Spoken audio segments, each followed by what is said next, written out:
I always joke around saying you have the most epic art. Was it RBF? Yeah. From you directing me in Mousetrap when I first met you. Yeah, the fact that Taylor and Ben are such good friends is kind of a miracle. Oh no, I mean, well, should we get into that story? Yeah, no, tell us. Yeah. So okay.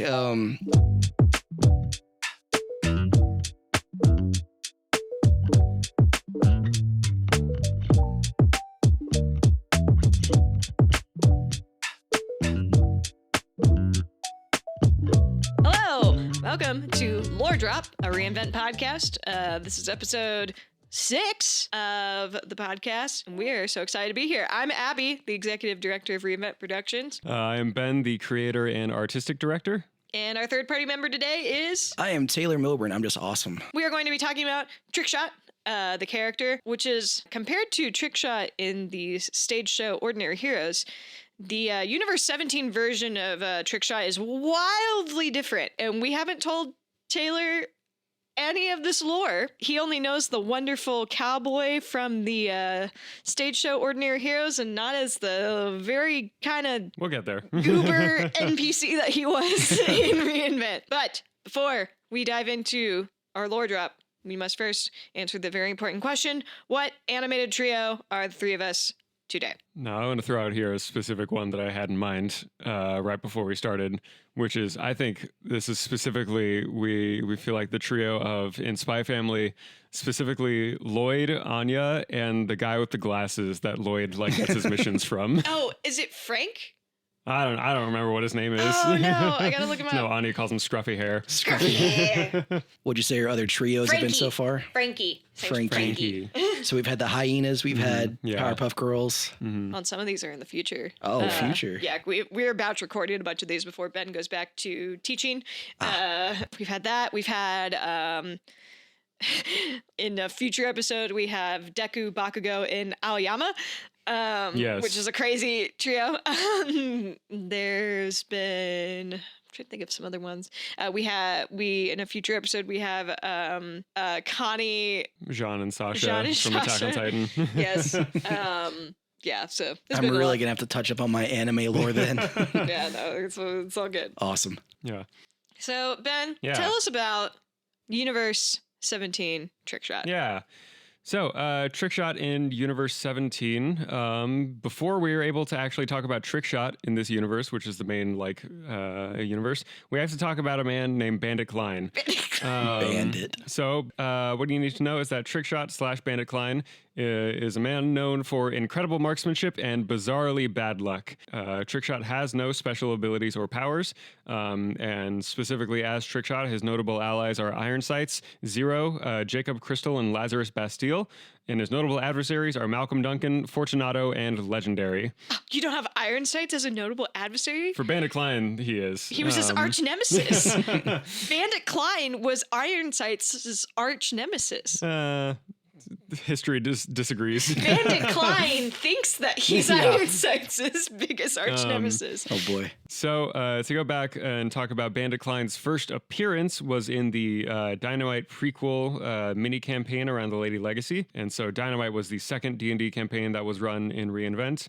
And we had a prequel mini campaign to basically do like an onboarding backstory for one of our characters who was Iron Sights, who was a cowboy with a gun, who was a really, really good shot.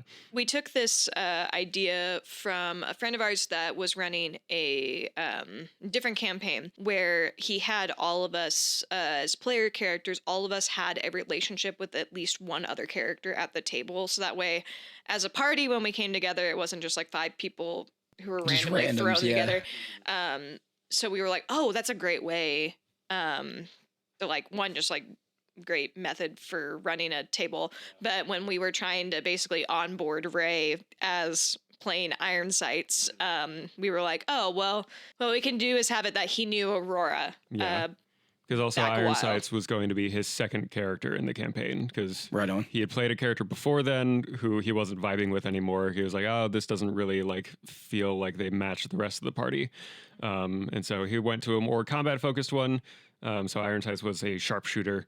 In this prequel campaign, the main Dynamite campaign starts in the year 2025. So this prequel took place in 2019.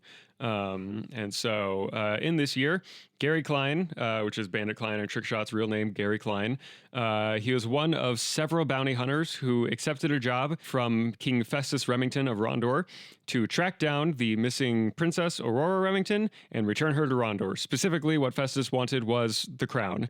The royal princess crown is what was missing at this time. Along with Bandit Klein, Ironsights was also one of these bounty hunters. So this batch of bounty hunters found their way to Pirates Bay because that was the last time, the last place that the Lady Legacy was seen. And so around here is when Aurora and Ironsights met and found out. And he's like, oh, maybe I don't need to like actually fight this lady and bring her in.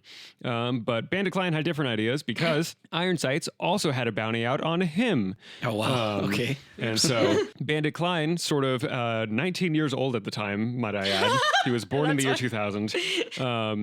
Bandit Klein took it upon himself to gather up the rest of the bounty hunters and ambush both Ironsights and Aurora outside of the Bandits Trade Union building in Pirates Bay.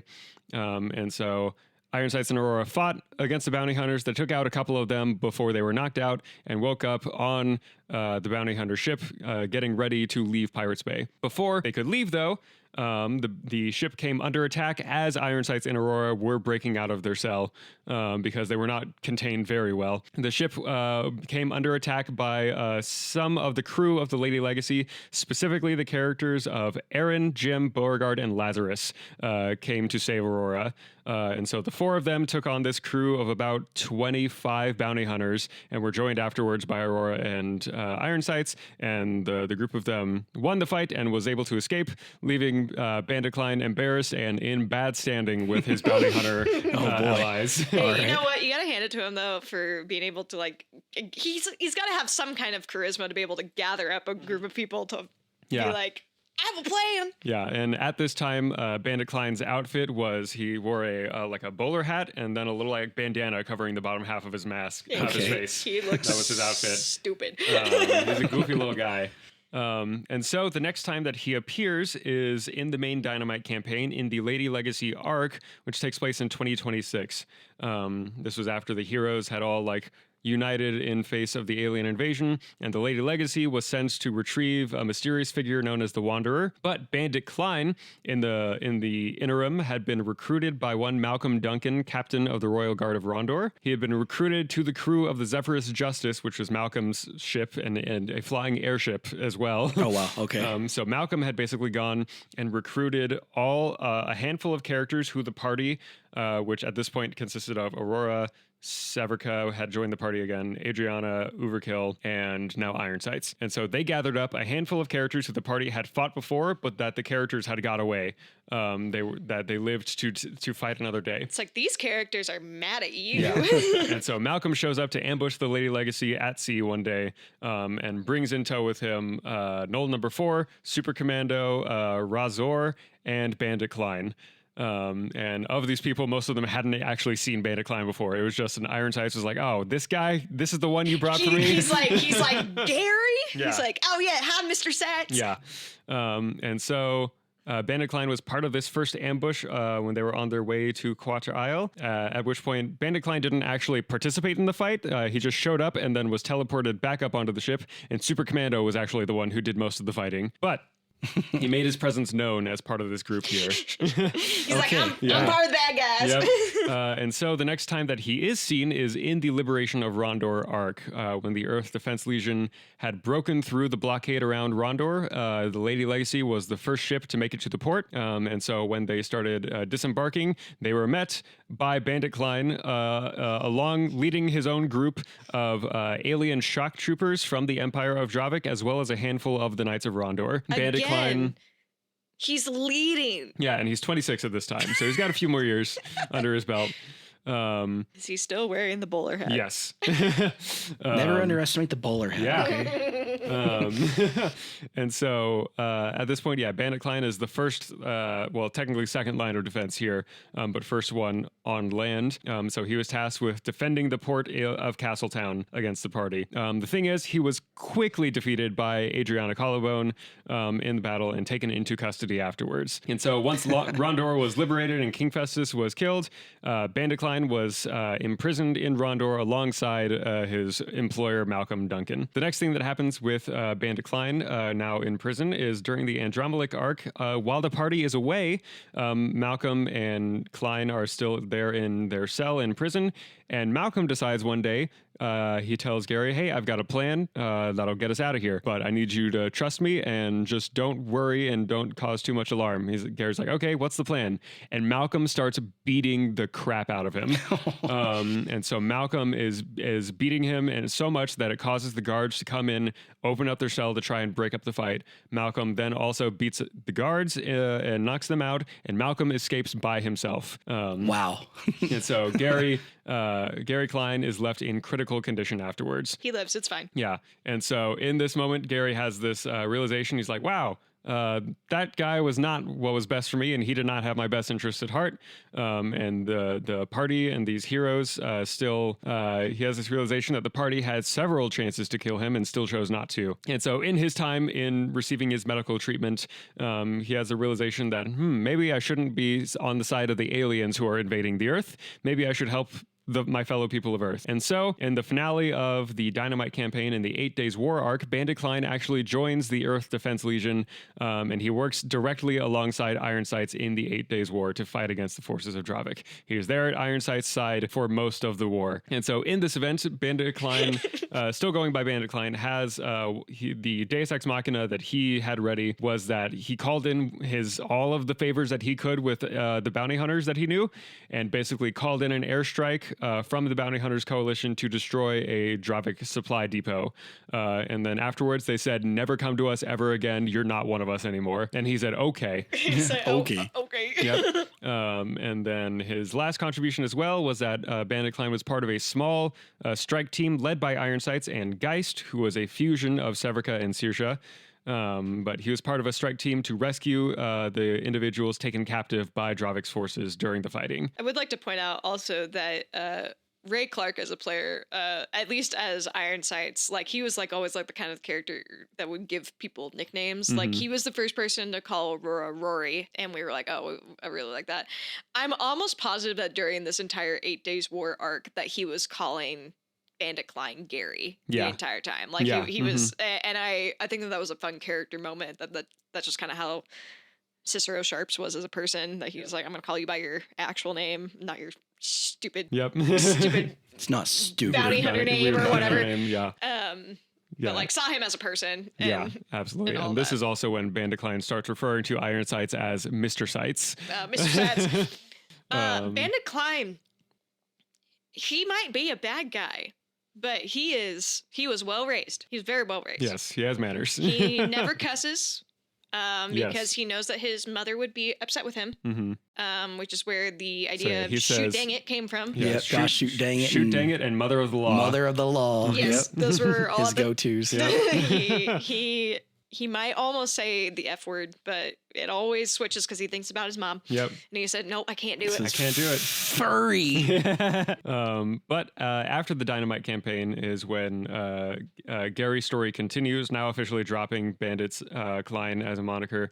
But around the year 2030, so about 4 years after Dynamite is over, he starts working as a sidekick to Ironsights. And so he's training alongside Ironsights, working as an unofficial self-appointed sidekick at that. But I'm Mr. Sights' sidekick. He's visiting Ironsights' home in South Dakota one day. And as he's here, he finds a funny looking ring on Ironsights' mantelpiece right above his fireplace. And he looks at this ring. He's like, wow, this is a mighty nice ring. And he goes and he puts it on his finger. And all of a sudden he feels a weird little pinch happen. And he says, oh, gosh. And now the ring won't come off. Like how Percy's ring works? Yeah, I know where this is going. And so what happened to Gary was that he stumbled upon the Melanite Power Ring, one that used to belong to the player character Overkill, which gave Overkill the power of X-ray vision. And so this then later manifests powers for Gary, giving him X-ray vision as well, but also he's able to identify a weak point in any object and also gives him like a trajectory sight. You know, if you're playing like a video game and you can see where the bullet is going to ricochet, he is able to like actually see those lines now. Right on. Which is so cool. Using this, he then Goes on 2 years later, in the year 2032, debuts his new superhero persona as Trickshot. Trickshot. And he has abandoned at this point the bowler cap and the bandana and has adopted his iconic blue vest and pants because Iron Sights also wore blue and red as a lot of his outfits. So this was his own homage to his mentor, who never. He also wore a mask. He wore a mask. He wore a little like domino mask at this point. Yeah. With his debut as Trickshot, he travels to Rondor alongside Iron Sights and another new hero named Tectana to officially debut as Trickshot in front of the world because Iron Sights was asked to hunt down a few thieves that had escaped to Rondor. And so Trickshot teams up with Iron Sights, Tectana, and Aurora to apprehend Fortunato and Red Notice. And so they find Fortunato and Red Notice in the streets of Castletown. They fight them, and they are interrupted partway through. They're not able to finish because a mysterious bounty hunter named Legendary arrives in a helicopter to take the villains away. And so they do not apprehend Fortunato or Red Notice here. And so that is the end of that debut. Still makes an impressive showing. But the next thing that he does is in the year 2038, Captain Amazing is now the leader of the Order of Heroes, or has been for a while. But Captain Amazing decides that he wants to expand the membership of the Order of Heroes. It's been about a decade or so since they've had new members in here. And so sends out a call for anyone who wants to join the Order of Heroes and prove their worth. And Trickshot is one of the first ones in line and part of the first crew that is inducted into the Order of Heroes post Dynamite. And yeah, and that is the last time that we see Trickshot in Universe 17. It was really fun giving Gary his little redemption arc because he was just such a funny little guy. Yeah. And a lot of that was from Ray, how Ray interacted with the NPC, and you playing him was because this, again, like with a lot of the NPCs in Reinvent that originally just started as like names on papers to fill in, become like bigger characters. Like that's how Aaron was and how Beauregard was, and really how Trickshot ended up being. Like we just kept bringing him back because he was just so fun. And unlike Richard, he wasn't an NPC that the party wouldn't like let go of, and we like held on to. But like anytime he showed up, we were like, yes, this is really fun. And he got his little redemption arc by being rehabilitated in Rondor of like Aurora feeling bad for this. Yeah. Well, and Goofy wasn't there a court spot that did a lot of damage to your party that ended up becoming a big baddie? No, that was, you're thinking about Super Super Commando. He was an NPC that So he started in the exact same way that Trickshot did, or Bandit Klein did, but that but he was rolling well. Yeah. Bandit Klein was not rolling well. Yeah, sounds like it. Sounds like it. Yeah. It was really fun though that like it was Gary was one of those characters that like he really did think that he was Iron Sights' like biggest nemesis. Oh yeah. And he was not. Iron Sights had much bigger fish to fry than little Gary. But for Gary, of him being like, oh, I went from being his nemesis to being his sidekick, and now we're best friends. Yep. Yes. Because he likes my bowler hat. Yeah. Yeah. Gary also thinks that he is Iron Sights' best friend. Iron Sights is definitely Gary's best friend. But I mean, Iron Sights is good. He's a good mentor and like takes him under his wing and. Yeah. But it was a very fun interaction. When we were like, oh, what if Trickshot accidentally puts on the power ring? Yeah. And Cicero's like, oh, great. Yep. Shoot. Dang it. So yeah, Taylor, very different. Yeah, that's Ordinary Heroes. So Trickshot and Ordinary Heroes, all of the superhero characters that are featured in Ordinary Heroes were Reinvent characters before. And these were characters that Ben picked to like be in Universe 1, which is where the show Ordinary Heroes takes place. Trickshot got the biggest makeover for this show. Yeah, it sounds like it. So Trickshot in Ordinary Heroes does not have his X-ray vision or any stuff like that. He's just a guy with really crazy luck.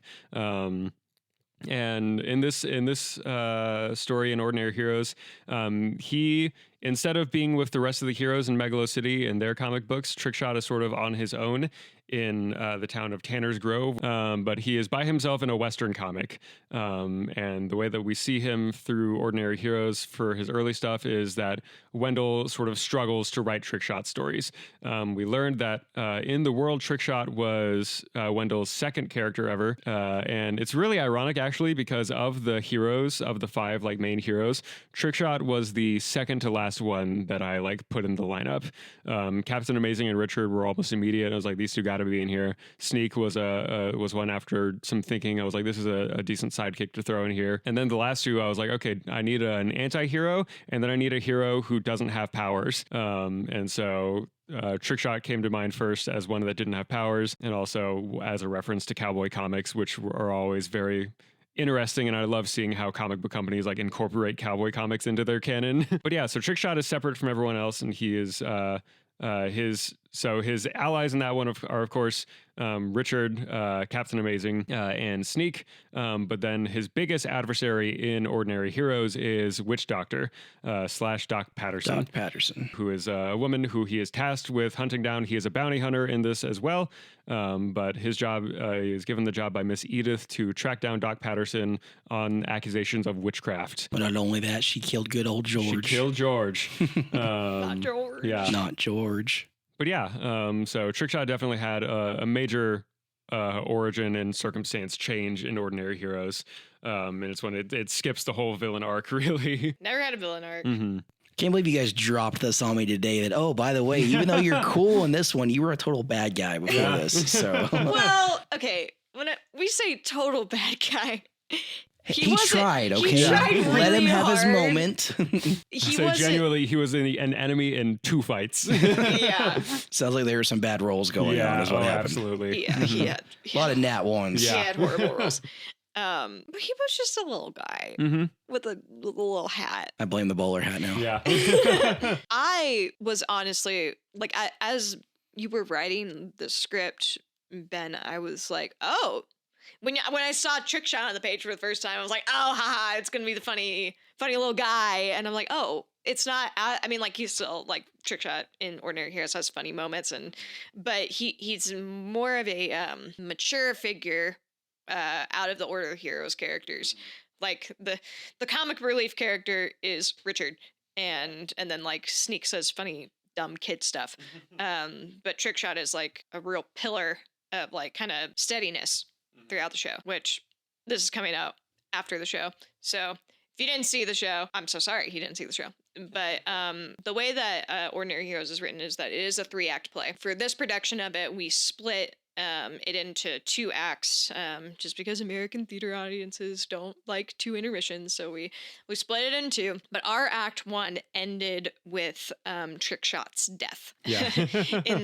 in like character death, in like he did not come back at the end of the comic, because the kind of the rinse and repeat process we used for some of the earlier scenes in the show was that we did Wendell's comic, something in the real world would happen, and then there would be a wrap-up meeting that the comic book characters would have to basically kind of give a critique on the story. And usually, even if like characters like get arrested or they get defeated at the end of a comic, they're still alive. But in that scene, Gary was gone. And that was after, at that point in the show, the character Wendell was dealing with the grief of losing a fellow classmate, and like encountering death and dealing with Trying to process that. And as a result of that, kills one of his childhood characters. And that was, I remember us reading the script for the first time. So Taylor's been around. We did we did a reading of Act 1. That was back at J&B. Yes. Yep. Or excuse me, Volume 1. Volume 1. We did a reading of Volume 1 at J&B to kind of like get hype together for Reinvent stuff. And also to kind of like give Ben, as a playwright, a chance to listen to his work out loud and like hear audience feedback from it, which is super helpful to a playwright, and I'm glad we got to do that. I remember us reading Volume 2. Yes, in JD's living room. Yep, we were in JD's living room, and I super duper remember at the beginning of that, man, I hope Trickshot doesn't die, and I am sitting on the floor just like, No, it was after we read that, it was like, I swear to God, Ben, if you kill me. Yeah, and we were just like, Yeah. and I then should have known right then because Yeah. Ben did his ultimate like, oh, ha, ha, like, you know, And I just was blowing it quiet. off. Yes. But I will say the way that is written in there and just you could hear a pin drop when that happened. I mean, we read that and then to actually have all of us as a group there were tears being shed right then. I mean, you see the story build up and play out just like it is. And we've referenced that Trickshot is almost like Wendell's childhood. Yeah. Mm-hmm. So it was definitely a very powerful moment.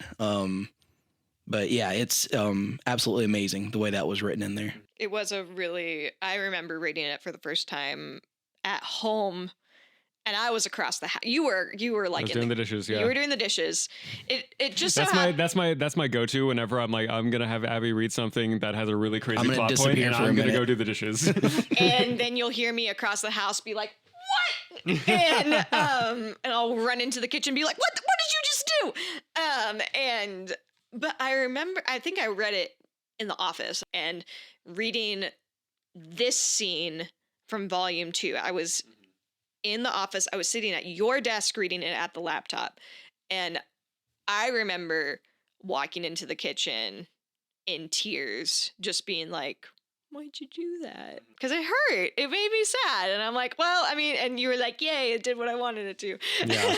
But That's a Ben reaction for you. But Yeah. I mean, and like for me, objectively, I was like, this is great.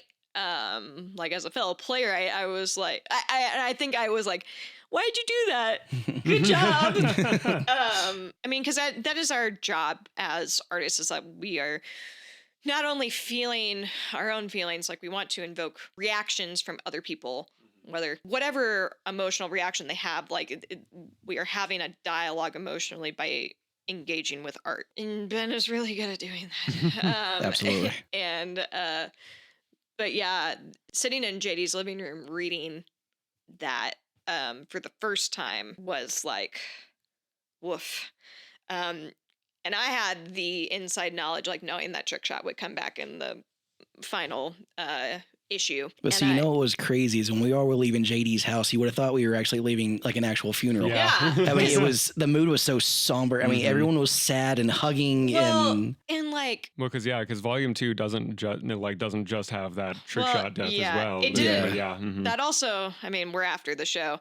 Not only does Trickshot die in volume 2, and that is what starts the Bronze Age for them. Captain Amazing is killed in that volume as well by Sneak, and that is I remember that one. Oof, that was hit me the really epic hard mic drop too. moment. I was like, whoa, yeah, and we all just, but yeah, it was kind of a bummer leaving that read through. We're like, Yeah. well, Ben, go finish the story. Go finish the story right now. Well, and that, and I think as well, like you said, Taylor, and I know you were the first one who brought up the idea of Trickshot representing Wendell's childhood, and I love and have also stuck with that interpretation as well. But like, also being that, like, because the 3 deaths that happen in the comic books are Trickshot and Captain Amazing, but the first one is Dr. Risk in volume 1, Richard's dad. But that one is different because it's like, that's when Wendell's like in middle school and he's like on paper knows, yeah, death is a thing or whatever, but doesn't understand it really, right? And so Dr. Risk is still around to participate in the gathering discussion afterwards, And so that's one as well. It's like, okay, just killed by like the circumstances of the story, really. It wasn't even directly like Lady Earthquake in that thing. It was just, oh, she brings down the castle, and when Richard wakes up, he's dead. Yeah. But Trickshot is one that's like who being killed by Witch Doctor in that scene, and as we've sort of said, like Witch Doctor is this manifestation of like grief and darkness and anxiety in Wendell's subconscious, right? And so it's kind of a thing that is like outside of his control to an extent, and that's like a very metaphorical thing of like, oh no, this realization about the world that death is a thing that happens to people and is permanent, and that is a thing that like puts a hard stop on Wendell's like rose-colored glasses, essentially, right? And then the next death is Sneak killing Captain Amazing, and as we've discussed, that Sneak is a pretty close like direct representation of Wendell in the stories, and that's a very active, I am making the choice to kill Captain Amazing so that I don't have to do this anymore, so that I can't do this anymore. And so those three, I'm always a big fan of like death serving like a narrative purpose in a story, not just like, oh, we have too many characters, I need to kill someone off or whatever, or I want to get a shock value out of the audience. Or like with like we've talked about like using in Daredevil, like Karen's death, like it's not necessarily like a so it like for me a character's death needs to serve either like that is the natural ending of their story and the way that their death happens is a result of their story as well, or that their death like is a catalyst for someone else's story, like is the beginning point of someone else's. And so that's to say like the example of like refrigerating characters in comic books of like Karen Page in the Daredevil comics was just killed off so that Matt Murdock had extra like baggage to carry around with him after that point, right? That's not the kind of death I like. But that one of like Trickshot's death specifically like puts a fracture in the rest of the characters at that point. They're not so closely knit together after that. It also changes how he writes. Yeah, after that you start seeing it take more of almost like a darker twist on things. And like a more edgy, dark, I mean it's gratuitous. It's a more informed, like, oh, the world isn't as good of a place as I thought it was. It's not all sunshine and rainbows, yeah. Because at that point, Wendell's story that we've seen so far is that like one of the major obstacles that Wendell is dealing with up until Trickshot's death, the major obstacles that we see Wendell deal with are the fact that he has moved schools again, starting middle school in a new place, and then high school in a new place. A high school in a new place. But then also that his mother is deployed. And we're seeing that like him dealing with the grief and sadness and the anger that comes with like missing your parent and wanting them back. But that's like kind of like all contained within his household. But then mom comes back, but the cycle of like being a military child, like he almost like got used to the idea of change is going to happen. But then when this very external thing happens of the boy that you sat next to in class just being gone forever at that point, that is a very external awakening to like, oh, there's a lot more in this world that hurts. And it sucks that Trickshot is the one who takes the brunt of that. And I think it's interesting that Trickshot, like we can see like throughout the scenes that he's in, that Trickshot is also struggling because he's worried about Wendell. But Trickshot's story just hasn't like gotten figured out yet. Like Wendell hasn't figured out how to write the Western yet. Which it's probably just because he's only watching some of Dad's like old Western movies. The John Wayne and Clint Eastwood movies. Yeah. Exactly. He's like, but he doesn't know how to write them because he's more in tune with like the superhero stuff. Yeah. Well, and this is a thing that I say as well. Part of my philosophy as a writer is that like I always like to start with making interesting characters and then putting them together, and then the story will naturally happen if the characters belong together in that story. And I think that is reflected there as well in that like the superheroes in Megalo City, there's a lot of those characters. He can just throw whoever together and come up with something, right? But in Tanner's Grove, there's Trickshot, there's Sheriff Bridges, later Sheriff Skull, and then there's Doc Patterson, right? That's a very limited toolbox that he has, or that we see there at least, right? But yeah, so I think that's also indicative of that. And as well, it's a little bit of like, I think, and you can feel free to let me know what you think, Taylor, but I think it makes sense for Trickshot to also feel a little bit isolated in the idea of like being stuck in this part with the story and everything, because he gets to see everyone else be developed and like grow and keep going down the line of Golden to Silver Age. Whereas, okay, but I'm still stuck, right? Like figuratively and literally stuck in the past, separated from the rest because of the characters. he has 2 episodes, right, where it was they don't play out right, and then the third one is when he gets taken out. So yeah, I can totally understand where that's coming from, because he sees we have Booming Boxer coming. I mean, there's all these epic stories that are happening around him, and yeah, he's just you can definitely tell when the gathering happens every time, because he starts getting more almost. He gets kind of bitter at the end of it. Yeah, because it's like, oh, how'd you feel about this one, Trickshot? It was all right. Mm-hmm. It was good. You know, like he gets very, very short, almost snippy in a sense. Yeah. But I think it's interesting. So the 3 issues that Trickshot's in that's interesting to think about this. The first one is because of writer's block, because of the outside circumstances that are going on. And like school's harder for him now. And also dad's making him do his homework. The second one is when Wendell tears up the comic, because he's upset about mom being gone. And then the third one ending, with Trickshot being killed off. I mean, like the story ends. Like you finally get to an ending.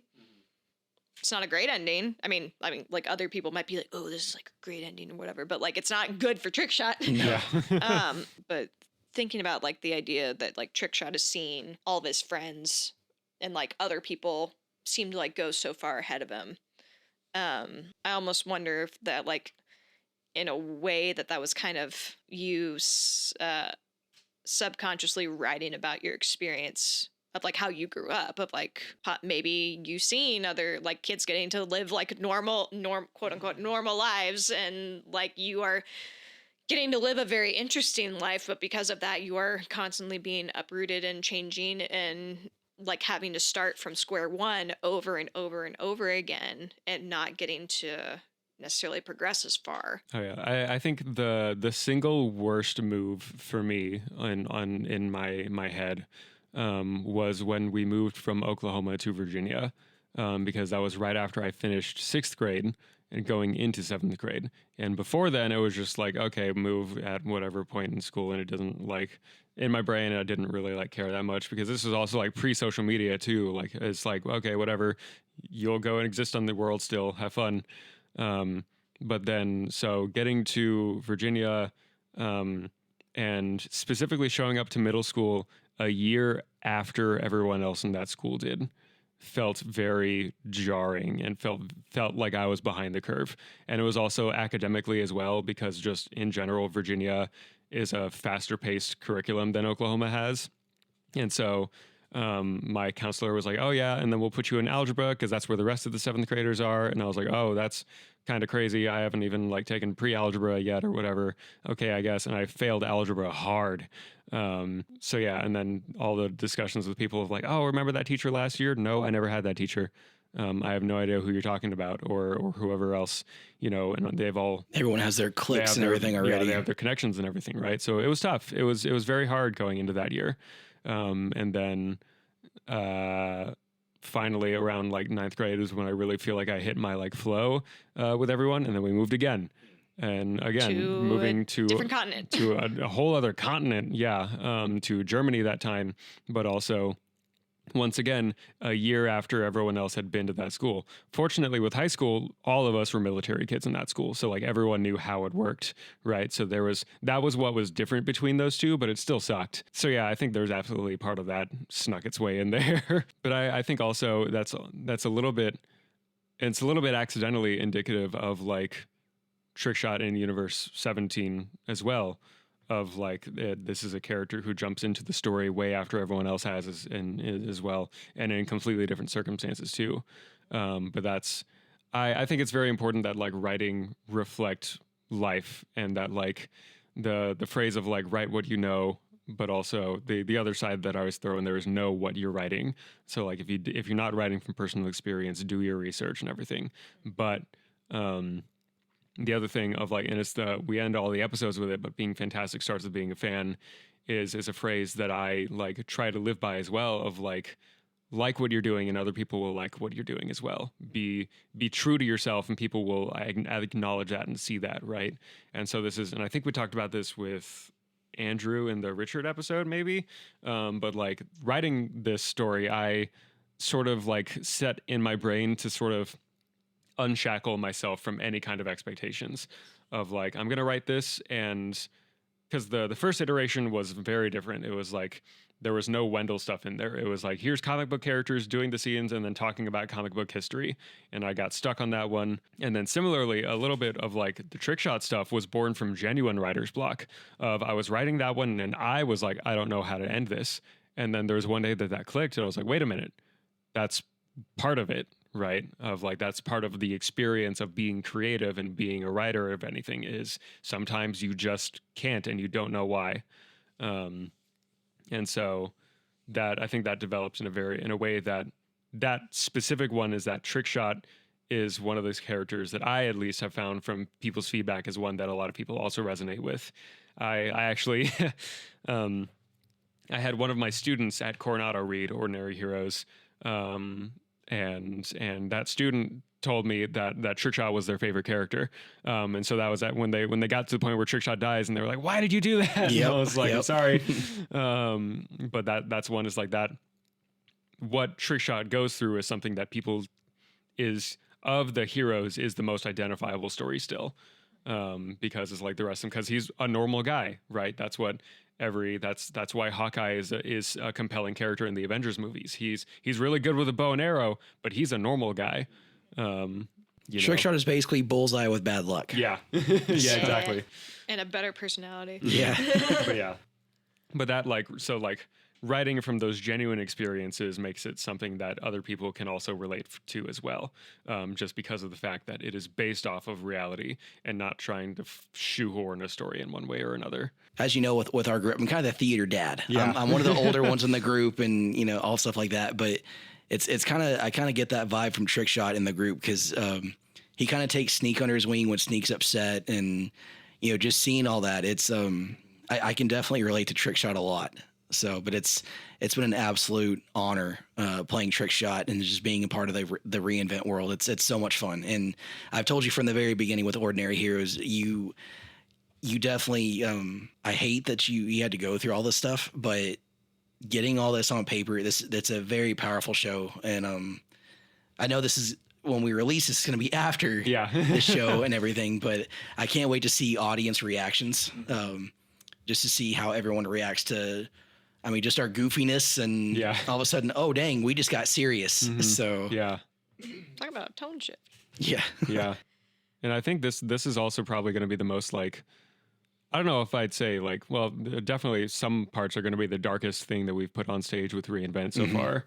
But it's going to be the most a couple of things. It's going to be some of the most emotionally intense. With this show, you writing it in particular, all the stuff that you are writing about is stuff that you had told me about over the past 7 years of us being together, and stuff that you even told me before we even started dating. But reading it in this way helped me get to know you better, and I think it's really courageous of you to be willing to share this with 21 other people in our cast and beyond. And we have one of your students working on the project as our lighting designer, and we have talked about that this show, again, we're speaking about this before it's been performed for people, but that this is our handshake to Lubbock of saying, hey, this is who we are. And I do think that this is the best thing that we could have picked to start under our official banner. And for people who have known you for the past 3 or 4 years that we've been doing stuff in Lubbock, to people who just now joined us, I think it's really cool that we all got to know you better throughout this, as you are a person that a lot of times isn't as forward and being like, "Hi, this is me," unlike your extroverted wife who's just like, whatever. From me getting to know you when I first met you back in 2018 to the man you are now, and seeing how much you've grown as a writer and an artist and a storyteller, is currently an honor, and one of the biggest honors I've had to get to direct this, and get to be Sneak as well. I selfishly did be like, I'm playing Sneak, no one else is playing it. But I think it's a role I needed to do. And I really appreciate you for sharing all of this stuff. I agree. I always joke around saying you have the most epic art, was it RBF? Yeah. From you directing me in Mousetrap when I first met you. Yeah, the fact that Taylor and Ben are such good friends is kind of a miracle. Oh, no. I mean, well, should we get into that Yeah, story? no, tell Is the that- story, tell the story. Yeah. So okay, so the first time I met Ben, I answered a casting call for Mousetrap here in Lubbock, and we did auditions, and we have our stage director. She's all bubbly and, hi guys, how are you? You know, Sweet is everyone Emmy, ready? Wonderful And- stage manager. Yes, absolutely phenomenal. Well, it comes time for my turn, and she comes up and, Taylor, okay, it's your turn. Are you ready? Here we go. Are you excited? Okay, come on. So we go inside, and I walk into this room, and there's a desk set up with Emmy's there, and then Ben's already sitting in his chair. His legs are crossed, his arms are folded, and he's just, he's just stone faced. And so, and there's a chair right in the middle of the room. And so I walk in, and I'm like, do you want me to sit down? Do you want me to stand up? And all I get is, whatever you prefer. And so I was like, This okay, is what happens you know, when Abby isn't present for things. absolutely. So I was think like, I was like in the middle of writing my thesis, and I was like, I can't do this. Like, you go do auditions. I'll tell you things later. so I mean, we get through the audition and everything, and it's what did you have us read again? It was Oh man, the Spotted Man. Yeah, there that it was. So we do this reading and everything, and I'm all over the floor and yelling, and I get done, and all I get is, okay. I mean, he writes. He had a little notebook. He writes something down, and I was like, okay, do you need anything else from me? No. And so walking out of that audition, I was like, yeah, I definitely didn't get this. And a couple days later, they cast me as Parvicini. And so when we go to our first actual, table read, here's Ben is like, hey guys, welcome to the table. So glad you all With are an here. actual personality. Yeah. And so I had to tell Ben after we actually did another podcast with LCT at the time. I tell him in that, and I was like, I got to apologize to you because this whole time I thought you were just a major a-hole, but the entire time we're doing this and he's directing us, we got closer and closer. And I realized just how awesome, these humans are. And I love them. He just So- had a bad day. That was it. yeah. Oh, yeah. That week of auditions, there was a lot going on in the Smith household. It's funny because you did come and be like, I do apologize. Weren't you in Abilene that day or something? Yeah, I might have just gotten back from like some long drive or whatever. Yeah. It was Fun not times. Yeah, it Yeah. was not a good time. Yeah, well, and that story has also been in the back of my head, like with anything I do at Coronado too, of like any auditions or whatever in class. I'm like, okay, don't do that. Like I am like for No any apathy. auditions, I've been like overcompensating with how being like, all right, cool, yeah, good job. Excellent job. Never calling you back. No, and yeah, Has his little big old Muppet face. yeah, Yeah, it's fun to get to explore characters like Trickshot, especially like this is one that was like very, very unique Mhm. compared to the other ones of like this. I mean, like we Yeah, we talked with Liz about like how Dark Fog is very different, but like this one is like fundamentally this is a different character. Yeah, mhm. Within Ordinary Heroes versus Reinvent, and both are very fun and interesting characters and like have a lot of heart to them. And if you saw it in person, thank you so much. If you missed it in person, that really stinks. We hopefully will be able to release a recording of this of the show at some point, because that's the great thing about writing your own work is you can share it with other people Yeah. without licensing dealing with it. But Taylor, thank you so much for talking to us about Trickshot. Thanks for having me over. It's been so much fun. What do you have any shout outs you want to give? I know JD's one of our main streamers, but I do have I stream alongside him as well. I am the Curls Gaming on Twitch. I'm not I guess you say as outgoing as JD because he half the time he is killing me, but we're supposed to be on the same team. So but yeah, go check us out. We normally we play some games together, and it's always mass chaos anytime we're playing. So We'll have a link to his Twitch in the show notes, so you can go give him a follow. The next episode that we have is actually going to be our first time capsule episode, which is going to be with Sam Kovacs, who played Wendell in Ordinary Heroes. So we're going to be kind of like doing a retrospective look back. This was our first like official episode that's like being posted after the show. So I'm assuming that the show went well because we're gonna have to record that episode with Sam after it closes. But that will be coming out on Sunday. So make sure you're following us so you can give it a listen. Sam is a wonderful human being, and we're super looking forward to talking to him. Let's go. Thank you so much for listening to this episode of Lore Drop. And remember, Being fantastic starts with being a fan. Yeah, we did it. Same.